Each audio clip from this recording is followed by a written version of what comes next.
First, I would like to say that I lured you in here by being a little deceptive with my video title, but I did it because I really want to show people like you who probably know something about photography and optics, these comparisons of photographic technologies and related optical technologies compared to the so-called false and true color images of the outer gas giant planets, just for starters. With false color Jupiter falling into place here, compared to the coloring of photographic and optical equipment, compared to the color of the eyes of some of Earth's nocturnal creatures, which I inserted in this video in order to help convince you of the possibility that our solar system and perhaps other solar systems might very well in part be parts of some kind of cosmic optical photonic imaging and recording system that does not quite defy the imagination. Now let us compare this UV spectral photo of Jupiter compared to this 7-band charged coupled device non-film camera chip that I presume has something to do with picking up the 7 visible color bands of the color spectrum, as we consider briefly that Jupiter is the largest planet in our solar system and the closest gas giant planet to Mother Earth, while also considering that the electrochemical reactions in our bodies generate 7 main chakras and their colors, just like nuclear reactions in the stars generate 7 main sequence colors of these stars, which is something you can think about as you also think about these comparisons of the coloring of the planets compared to these optical technologies.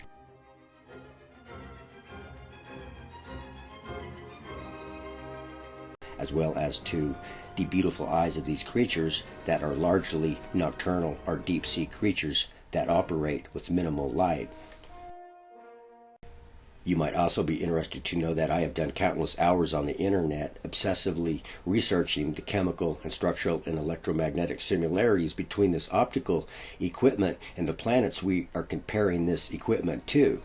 And it is safe for me to say that the common denominators here are electricity and silicon and metals and their respective oxides, which are found in optical equipment and the planets we are comparing this equipment to, including the moon, which is something we will get to shortly. The chips and cameras and lenses and filters and so forth you see in this video involve CCD, CMOS, and DSLR technology, and you probably know what the acronyms mean, with the chips being used in non-film cameras for the purpose of converting photons into electrons for digital storage, as you probably already know. What most of you don't know, however, is that scientists have recently invented CMOS chips using helium as an ingredient, which is built into these chips in order to reduce the blooming effect, as you bear in mind that helium is one of the most abundant elements in the gas giant planets, with methane being the most abundant or close to it in a dynamic that makes Uranus and Neptune appear greenish and bluish in color, in addition to being in part made with silicates of the types found in the atmospheres at and near the cores of the gas giant planets, at least according to examples that were very hard to find on the internet that I included toward the end of this video.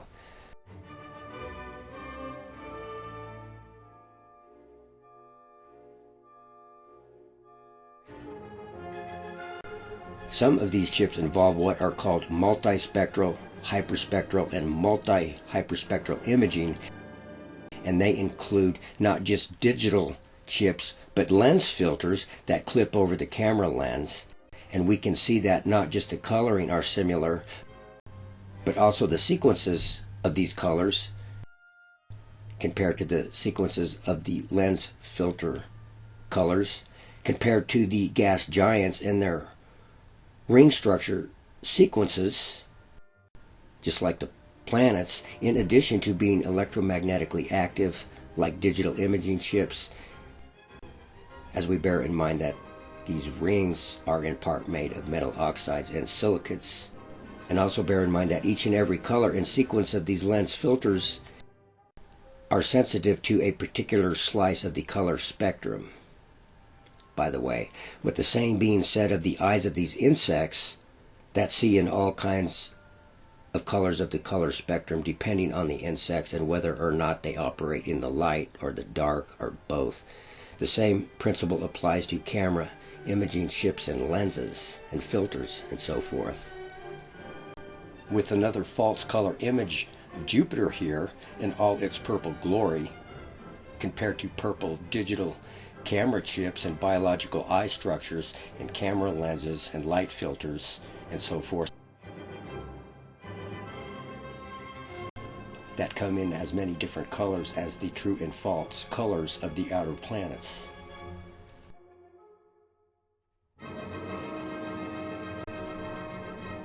The same could be said of the moon,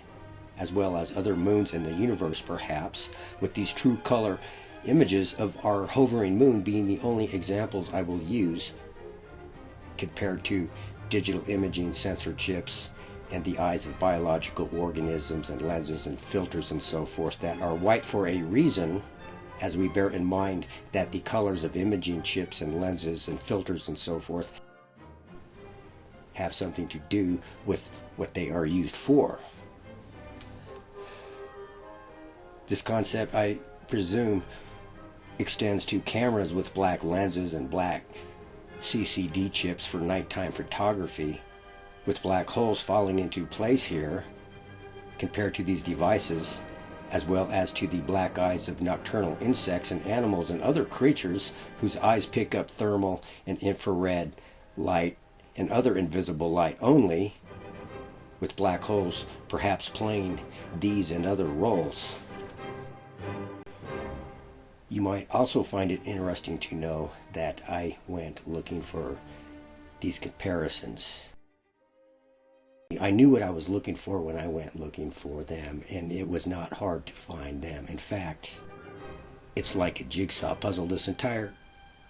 Technoverse project of mine is like a jigsaw puzzle where everything seems to be falling into place. Where the visual and conceptual comparisons become even scarier are that black holes are literally electrically charged, just like CCD and other optical equipment.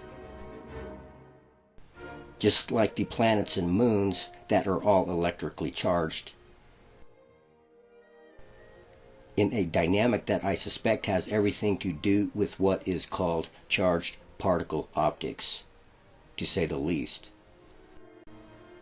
With the rest of the living planets and moons in the universe also electrically charged, presumably.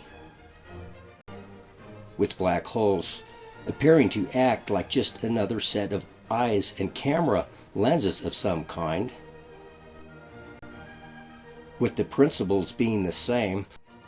or so it seems when we look at these comparisons of black holes gravitationally pulling in light from their so-called photon spears of orbiting photons.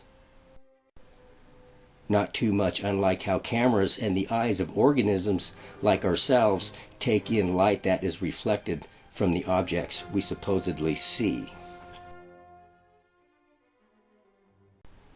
Now, where the comparisons get even more scarier than before is that black holes are supposedly computers, according to scientists working for Scientific American magazine, as we also bear in mind that the universe is supposedly full of black holes, which means that if they are indeed part of some kind of computer vision system, it would involve many computers that would have to include the one at the center of our Milky Way galaxy. With this book here about color and computer vision falling into place here in ways that are obvious, especially when we factor in the idea that the planets are colored, and perhaps for a reason. Just like the stars in the universe are colored. Just like our auras and chakras are colored, perhaps for a reason. And I am going to wrap up this video by saying it is not out of the question in my mind that the universe is in part playing the role as some kind of gigantic computer vision system, with the various components of the universe serving as components in this vision system that is likely made of many vision systems that we call solar systems, with the sun and planets being the respective light source and camera components and so forth in these hypothetical vision systems we call solar systems, with the inner planets like the Earth and its inhabitants perhaps being the targets of the hypothetical imaging system we call the solar system. Especially when we compare the dynamics of reflected light from the sun off the planets and the moon and how they mirror the dynamics of a reflective optical sensor, especially where the Earth is concerned, with our sun perhaps serving as the light source for the hypothetical vision system we call our solar system, in which the sun is the equivalent of a light-emitting diode or laser, as we bear in mind that silicon is one of the main components in LEDs and lasers, and there is a nominal amount of silicon in our sun as well as other suns, the implications of which you can deduce yourself.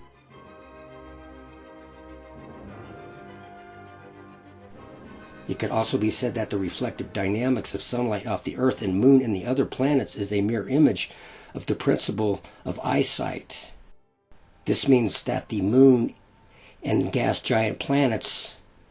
and the rest appear to behave like eyes and cameras and optical sensors and so forth, in addition to being made of the silicates and metals and their oxides of the same type used to produce lenses and sensor chips and filters. Perhaps the biggest secret of the universe and even ourselves is that everything in the universe and perhaps beyond is nothing more than pure technology that is camouflaged and disguised. And if you like this video, subscribe, share, and hit the like and notification buttons.